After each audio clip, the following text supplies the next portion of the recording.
माननीय अध्यक्ष महोदय, माननीय सदस्य ने जो सवाल उठाया है बड़ी गंभीर बात है। पिछली सरकार ने बिना सोचे समझे एक ऐसे स्थान पर मेडिकल कॉलेज की स्थापना करने की सोची और उसमें 100 करोड़ रुपया भी खर्च कर दिया। मैं ये चाहूँगा कि अगर उस संस्थान को अगर देखते पूर्व मुख्यमंत्री महोदय तो वो खुद ही मना कर देते कि यहाँ मेडिकल कॉलेज की कोई जरूरत नहीं है। शहर के बीचों बीच सारा जगह बंद है। तो एक दिन चला गया अचानक, तो इस तरह 1000 करोड़ रुपए की बिल्डिंग्स पूरे हिमाचल प्रदेश में पिछले 5 साल में जो कैपिटल एक्सपेंडिचर की बात है खाली पड़ी है। अब इस मेडिकल कॉलेज की दुर्भावना यह है कि और दूसरा इंस्टीट्यूट बन ही नहीं सकता। अगर कोई डिपार्टमेंट एक्सपेंड करना हो ही नहीं सकता। तो माननीय सदस्य ने मेरे सामने ध्यान में ये बात लाई और मैं माननीय सदस्य को यह आश्वासन देना चाहता हूँ कि जो हॉस्पिटल पर 100 करोड़ की बिल्डिंग खर्च होगी उसके बाद 370 करोड़ रुपया और मांग रहे हैं। 370 करोड़ रुपया और मांग रहे हैं जो CPW ये कंपनी है, शाहपुर जी कंपनी है, ये और आर्बिट्रेशन का केस चला हुआ, उतना पैसा खर्च ही नहीं होना है।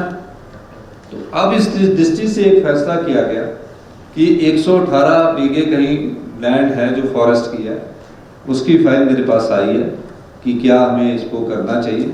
मैं माननीय सदस्य को आश्वासन देना चाहता हूँ, विभाग के अधिकारियों से बात करके उस पर उचित कार्रवाई की जाएगी और एक अच्छा मेडिकल कॉलेज हम उसको बनाना चाहते हैं। और जो मेडिकल कॉलेज की बिल्डिंग बन रही है उसमें किस प्रकार हम हॉस्पिटल्स और जो रीजनल जैसा हॉस्पिटल है उसको कैसे करें, उस जगह बन ही नहीं सकता है, ये मैं आपको कहना चाहता हूँ, क्योंकि वहाँ जगह की कमी है।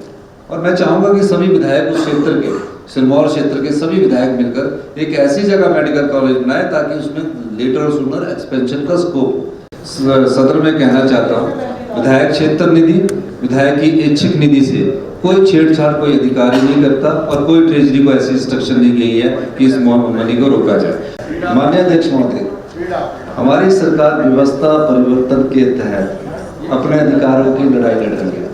बैरासूल प्रोजेक्ट जिसके 40 साल पूरे हैं, हमने आपको बताना चाहूँगा बैरासील प्रोजेक्ट के लिए हमने NHPC को चिट्ठी लिख दी है कि ये हमें वापस करो। आप 350 बीघे की जो बात कह रहे हैं उस मामले में हमने कहा है ये सारे अधिकार वेल्थ जो है हिमाचल प्रदेश की जनता की है।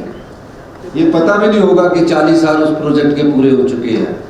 और मैंने अपने सेक्रेटरी को ऑर्डर दिए थे कि NHPC के बारे में क्या एग्रीमेंट है बैरासूल का, उस प्रोजेक्ट को आप टेक ओवर करने के लिए तो आप NHPC को लिखे और वो चिट्ठी 1-2 दिन में चली जाएगी।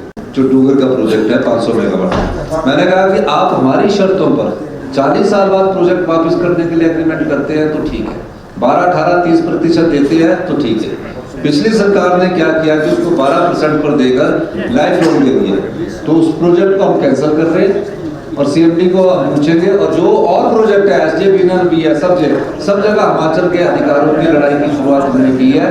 ये लड़ाई युवा आने वाले समय में 10-15 सालों तक लड़नी पड़ेगी, तब हमारे को अपना अधिकार मिलेगा और इस लड़ाई को हमने लड़ना शुरू किया। मैं आपको दावा करता हूँ कि जो प्रोजेक्ट हमारे जिसकी चिट्ठी हमने मनोहर लाल खट्टर जी आए थे, मैंने कहा था कि 12-18-30 पर अगर हमने आप सहमत नहीं है हम प्रोजेक्ट ले रहे हैं। इस मंच के माध्यम से मैं बताना चाहता हूं कि हम उन प्रोजेक्टों को टेक ओवर करने जा रहे हैं ताकि हम हिमाचल की संपदा को बिखरने से बचाएं।